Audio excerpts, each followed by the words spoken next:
Hello, friends. It's John Klein III with episode 190 of Shadow and Flame with Magic, your premier Kitty Pride, Lockheed, and Magic podcast. And today we're going to review Magic Volume 2, Issue 8, and discuss the rest of the comics that came out last week. So let's get into it. So Magic Volume 2, 8 came out. Amazing issue. Um, Opens up with Magic and Danny in Las Vegas as Danny's mysterious ancient society has sent them on a mission. We get an amazing page sequence where Magic uses her stepping disc to take a guy from a Ferris wheel to the ground in a very dramatic way that I loved. And then from there, Luminol is still with them in the body of Cal, and he's making very clear that Cal's gone and he's just in the body. And once gets released from the body, Cal's is dead. So we're concerned about that now. And then they go into the person they're supposed to confront's mansion, but it looks like or warehouse, and it looks like it's completely like demonified and like very colorful, which is pretty cool to see. But then Lumino casts a spell and pretty much makes it look like a warehouse again properly. And then we get a pretty cool sequence where Magic uses the shadows to keep popping in and out to capture more henchmen. And then they find the guy, and he is like he used to work for the society, but he escaped. And he uses the words like escape, like he's like, I wanted freedom from them, and now he's a loose end. And so now that's why the society sent Danny and Magic here to shut him down. And we get some fun sequences up to that part where Magic really wants to make peace with Danny, and Danny's like more than willing to forgive and forget and apologizes as well. They get a great hug together, and we just, they're just great to see them on sync. Lumino asks us a question at one point, they both say no, and then right before they confront the goon, like they're back on the same page as saying like in sync again, and so they share a word bubble again, and so it's like, oh, like I love Daniana, and hope the next 5 issues, or I don't know, this is issue 8, so we know she's getting at least a 10th issue before Age of Revelations. So yeah, so this is what we're like. This is clearly the final storyline before the event. And we know Magic's going to be in Amazing X-Men Volume 3. Danny will be in X Avengers, as well as getting a backup feature in the World Revelation series. So, like they're accounted for at least. So that's nice. And I have a suspicion Kitty's the Spirit of Philadelphia that's in the Book of Revelation series, but time will tell on that. Um, and then what else came out? Oh, Giant Size X-Men 2, which got delayed, and I think got delayed because of the backup feature handles Destiny and Mystique as Destiny predicts the Age of Revelations coming, which is smart to be like, hey, Destiny is in play. We should be showing off like someone should be aware Age of Revelations being happening. And Giant Size X-Men 2, Miss Marvel and Legion are in the present day. For Bruno, it's been literally like seconds or minutes. And then we get a great splash page of Miss Marvel and the X-Men. So it's Rogue representing Uncanny, the Louisiana X-Men. Cyclops representing the Alaskan X-Men. Kitty Pryde representing the Illinois X-Men, though they've never referred to themselves as that. And Wolverine Logan, because he has a solo title, but it's pretty much like each representative from each like corner of the X verse is happening. Oh, and Jean Grey's there, which I'm surprised Emma wasn't just included as well. Like, but I'm happy that because it's a Miss Marvel series, we got Kitty represented because they ever since the House of M giant size, and then their time together in X-Men Volume 6, the ending of that. Kitty and Miss Marvel have a connection to the point where I'm a huge Miss Marvel fan now and have a whole wish list of like books I want to get to um get more Miss Marvel in my life. And she had a great partnership with Magic in the Secret Warriors Volume 2 that I got many of those issues on my wish list. So, eventually start chipping away at these books. Which I think my League of Comic Book Geeks like wish list is like 400 books, which is ridiculous. But I own a lot of issues, and I don't know there is a part of me that's just like I think I'm ready to just make it purely a Kitty and Lockheed collection, as Magic's just way too popular now. And when I added her, like there's definitely issues that she's been in that I just added to the wish list, but like unlike Uncanny X-Men Volume 616 that had Kitty and Magic. I was like, well, I want to stay current on Kitty. And then, of course, the Lockheed shows up. That's an instant purchase on eBay or DCBS if I can find the issue. But yeah, they confront Legion, or Legion's husk of a body that all the powers are controlling. And then, because they're in the present day, David Haller is able to show up and he just merges with them, which is weird that that just means his body in the future went back in time to merge with his mind. And so it's like, well, I guess that corrects the timeline, but also like what's going to happen in the future, right? When that happens again, it's just a time loop, I guess.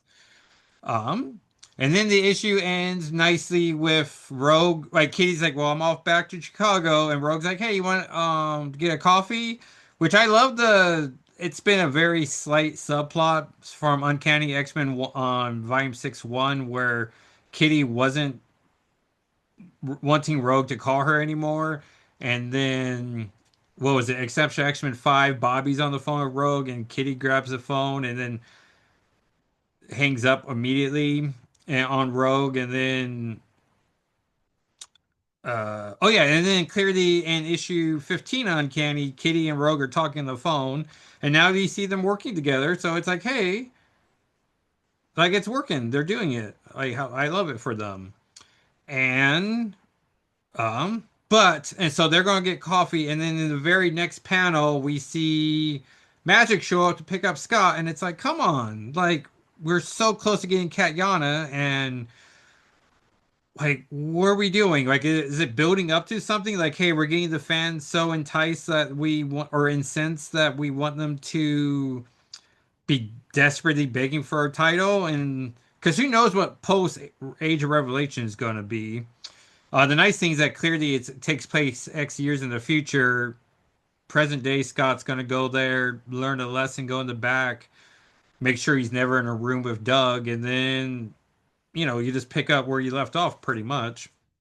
And I think the current rumor is that it's definitely a series that's going to stay past November, and then I imagine December, and then January, just new year, new X. It's how I think it would play out, but who knows? But you think the new year would be a good time to be like, here's a new relaunch, and you just do all the press. Um, but yeah, so hopefully we just see how that's going. I was having a straight thought about another Kitty Pride reference, but I can't think of what I was connecting it to. And then we have X-Men Volume 720, which I love about how it feels like this series is getting back on track too. We get all the relationships. Idole and Psylocke are talking about the men in their lives, and just like neither of them feel comfortable calling their boyfriends boyfriends, but because Idole and Ransom might be becoming a relationship, and then Psylocke and Grey Crow, John Quan as we like to call him, and then we see Beast fumbling the ball with Jen as he's reeling his head about the 3K invite. And she keeps trying to be like, oh yeah, like I recognize that concern, and then tries to get a little closer, but he's just still stuck on like the woe is me. And after the fourth attempt, she's like, all right, I'm sort of done with this because they did have a date on in Hellfire Vigil, and which I like how it's supposed to be a big series, so we should be constantly referencing it, or at least reference it once post event. So it's nice to see that's being recognized. And then we have Ultimate Spider-Man Incursion 3.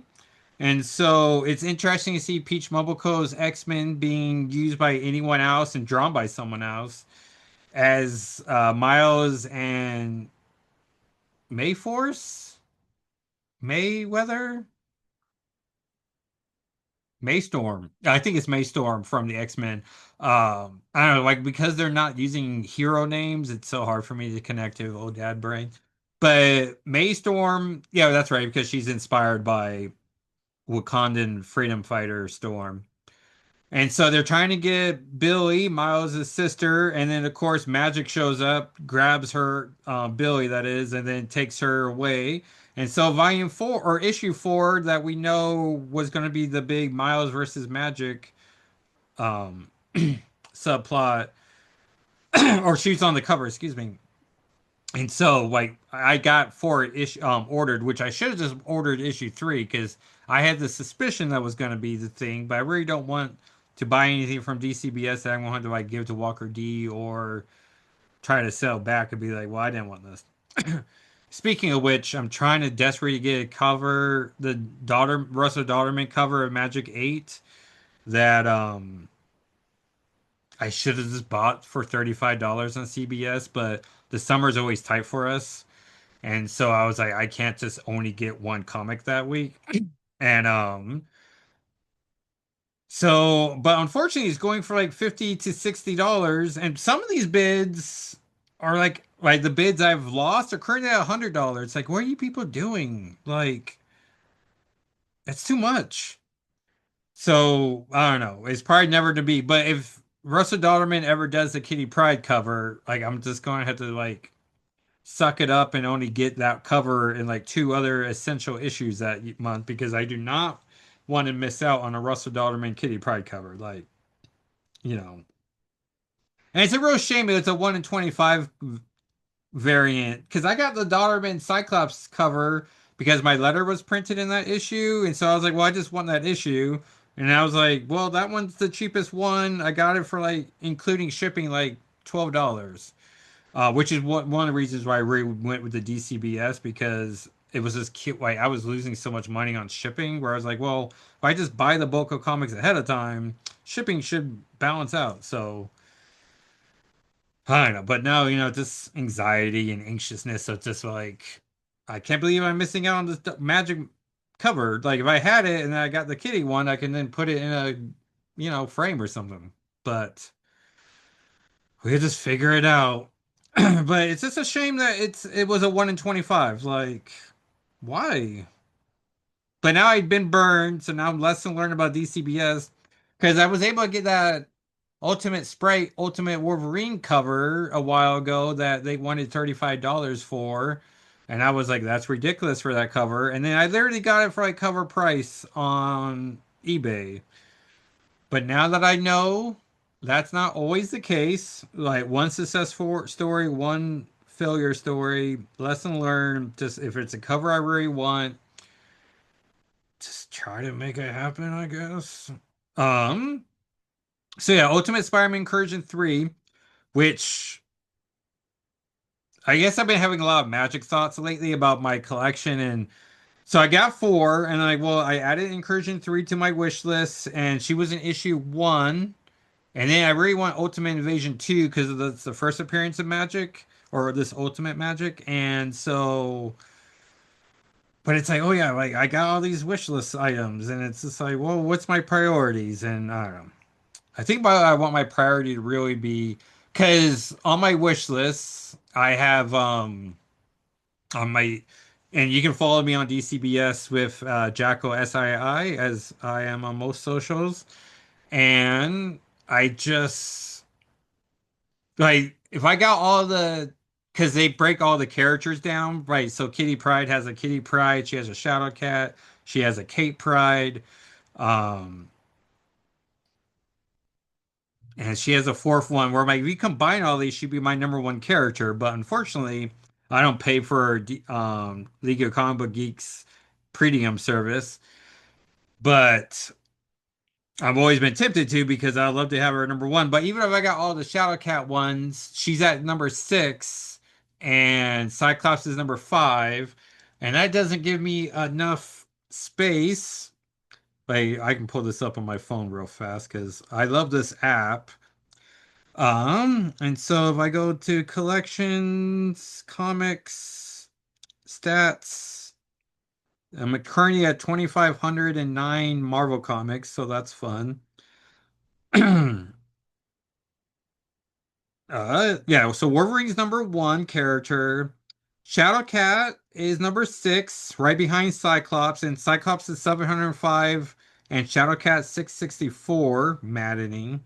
And then Magic's 397 to Iceman, oh, at number 12, and then Iceman's 426. So even if I got a bunch of Magic comics, it'll take like 30 comics to catch up to her. And usually I can only buy like, if I use my comic shop's eBay account, I can get like four books, including shipping for like $20. So I want to chip away at that. And it's on my mind a lot lately because I want to get some. I'm trying to decide which Spider-Man event I want to do for the Spider-Man movie, Brand New Day. And so I'm either going to do Dark Web, which would be a lot bigger event, or I could do the Eight Deaths, which would be like a five-issue event. So on paper, Eight Deaths makes the most sense, but I would love to get more Krakoa era comics. So Dark Web would be the way to go. And I buy either of those way we'll get more magic appearances. And then Lockheed's at 14 with 335 behind Magic or Magneto's 360. So it'll take so many Lockheed appearances to catch up to Magneto. And then there's just Catherine Pride at 16 at 300, right behind Cannonball at 330. And so that's where I'm like, well, it would take 30 appearances to get. So it's just like, no matter how many comics I get, there none of them are gonna pass the person they're ahead of. There's a proper word to say that. Precede them. And so I'm just like, well, then I should just buy the comics I want to buy. And then I do have a wish list of like Fantastic Four comics I want to buy inspired by the movie. And so I want to do that. And I'm just trying to scroll down to see what the third Kitty Pride was, but because it's Shadowcat and Catherine Pride, and you combine those, she'd be at number one, but it's just maddening. And yeah, so top six. Wolverine at number one at 919 appearances, Storm 2 at 824, so that gap alone. Nightcrawler at three, Colossus at four, irritating. Cyclops at five, irritating. Then Beast, Professor X, Rogue, Emma Frost, Iceman, Magic, Magneto, Lockheed. Which has a top 14, not bad. Cannonball, Catherine Pride, Psylocke, Elizabeth Braddock version. Angel, Gambit, and Sunspot. So that's just my New Mutants Magic love. But yeah, and then if you follow me on League of Comic Book Geeks, I'll follow you right back. So, as I like to look at other people's collections. Uh, so that got us down that.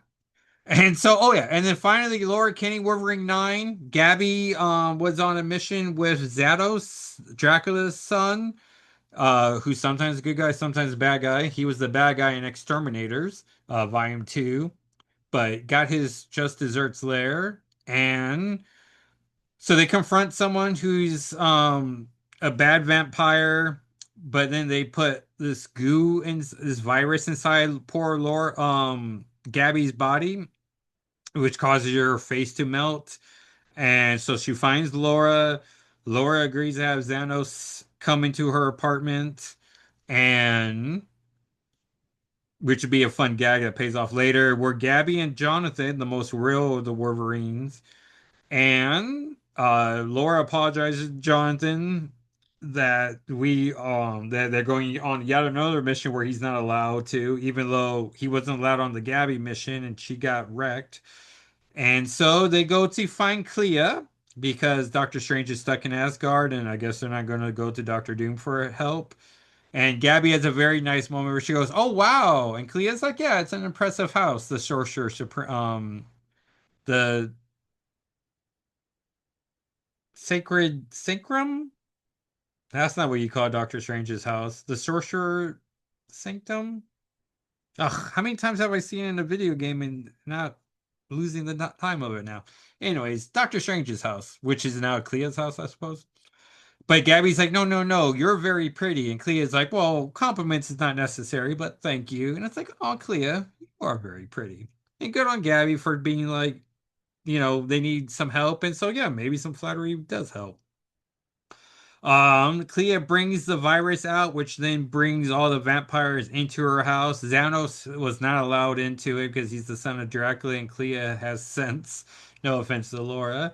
And so that's where the issue ends, where they're going to, um, you know, confront what's going on before she becomes Laura Kinney Sabretooth for Age of Revelation. So yeah, and that's issue 9. So yeah, issue 10, which now that we know, because they haven't been keeping it hidden, but I guess all creative teams are always given 5 issues at a time, and so that's what. And of course, Age of Revelation. So they've known for a while, like they're going to stop at 10. So unless you were going to continue, which ideally X-Men, Uncanny, and Exceptional will continue. But also, new number one sell all the time, so we could just be in a brand new era of X afterwards. And then next week we have another. Oh yeah, so no retro comic this week because I was like 5 comics is enough. And then when I do the promotion on Twitter and Blue Sky, you can already do 4 images, so I'm already knocking off a comic. So I was like, well, might as well just do 5 and then keep retro issues for when there's less than 4 books. And because I think it's not looking like a longer episode, right? No, Zoom's not giving me that information. All right. And on the computer, I Googled like how big of a file is Marvel Rivals, and it said it was 70 gigabytes. So then I was like, well, let me try to download it. And then it really shut the computer down. So I'm like, well, let me do the podcast first, I suppose. But I did a software update. I haven't clicked on the Rivals thing to see if I could download it, but I did register, so at least I got my screen name. So thank you, no one, for taking that from me. I would have been pretty sad. And yeah, so even if I'm no good at it, at least maybe I'm good enough to gain XP. I don't know how my Marvel Rivals works. But if we ever get lucky enough to get a PS5, ideally I then just sync the 2 accounts and then, continue forth. But next week's comics are some good ones, which I didn't rank them. So I know one, two, potential. Okay, here we go. 5 comics. So it'll be Exceptional X-Men 12, where Kitty Pryde's back in time, and Emma and Iceman are hanging out with the teens. Psylocke 10, where Psylocke is now white Psylocke, which is awkward, but only in that she's instead of all purple, she's in all white with white hair, so sure. And then we have potential Marvel all in no, I'm sorry, Marvel all on one, which is essentially Thing versus Marvel universe. Which seems late for like you think about it came out closer to the Fantastic Four movie, but sure. Um, and it's supposed to apparently be all told in splash pages, and when it's not a splash page, it's a double page feature. So, so maybe Kitty Pryde, maybe Magic. We'll see how that works out. And then Godzilla Destroys the Marvel Universe 2, which 1 didn't have any X-Men in it, so maybe 2 will. I don't know. Three's marketed as the X-Men issue, so maybe the final page will show which X-Men are confronting them. And then lastly, Wolverine Volume 8, Issue 12, which I know he's on the run with his mother, Mrs. Howlett. So potentially we can only be doing Exceptional X-Men 12 and Psylocke 10 because the other ones are iffy. And then we'll do a retro review then. So that, everyone, was episode 190 of Shadow and Flame of Magic. Thank you so much for watching or listening. This will go up on YouTube. And you can follow me on socials at Jacko SII on Instagram, Blue Sky, um, and Twitter. Oh, and TikTok. And it did feel weird Saturday morning not uploading a TikTok video. Even though every time I open up the app, they're always like, "Hey, if you open the app, you should post if you want more views." I'm like, "Oh, I should be able to make some type of pick three images and make a quick 15-minute song." But I don't know. It's an idea rattling in my head. As I would love to get more people on there, as I'm so close to. No, no, no. On YouTube, I'm close to 600 subscribers. Um, for whatever reason, like every couple weeks I lose two, and then a couple weeks later I earn those two back. So I don't know what's happening there, YouTube. And I think I just passed 500 on TikTok. So I feel like we're making some progress, but definitely need to find a way to get, this podcast out there to more people. Um, but yeah, but I'm proud of these latest episodes. Thank you so much for the support, and I will talk at you next time. All right, everyone. Bye.